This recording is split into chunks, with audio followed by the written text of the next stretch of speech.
नमस्कार. माझ्या कल्याण लोकसभा मतदारसंघातील सर्व नागरिकांना माझा जय महाराष्ट्र. येत्या सोमवारी 20 मे रोजी आपण 18व्या लोकसभेच्या निवडणुकीसाठी मतदान करणार आहोत.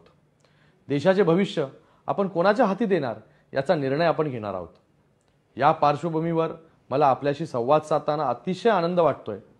हिंदुहृदय सम्राट वंदनीय बाळासाहेब ठाकरे, धर्मवीर आनंद दिघे साहेब यांच्या आशीर्वादाने देशाचे यशस्वी प्रधानमंत्री नरेंद्र मोदीजी, मुख्यमंत्री एकनाथजी शिंदे साहेब, उपमुख्यमंत्री देवेंद्र फडणवीसजी, अजितदादा या सगळ्यांच्या नेतृत्वाखाली देशाची आणि महाराष्ट्राच्या प्रगतीची घोडदौड वेगाने सुरू आहे.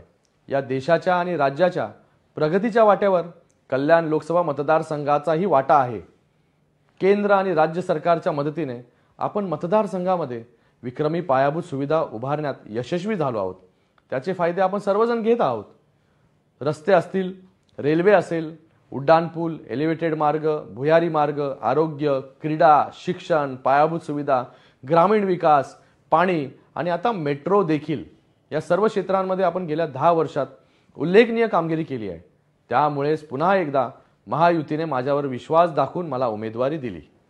विकासाच्या हाती घेतलेले हेच ध्येय पूर्ण करण्यासाठी आणि विकासाचा हा रथ पुढे अविरत अखंडित सुरू राहण्यासाठी आपल्याला 20 मे रोजी जास्तीत जास्त संख्येने धनुष्यबाण या चिन्हासमोरील बटन दाबून आपल्याला मतदान करायचे आहे. विकासाचे निशाण धनुष्यबाण, विश्वासाचे निशाण धनुष्यबाण, आपल्या प्रगतीचे निशाण धनुष्यबाण, आपल्या कल्याण लोकसभेचे निशाण धनुष्यबाण, आपल्या उज्ज्वल भविष्यासाठी धनुष्यबाण. तर लक्षात ठेवा, धनुष्यबाण. धन्यवाद. जय हिंद, जय महाराष्ट्र.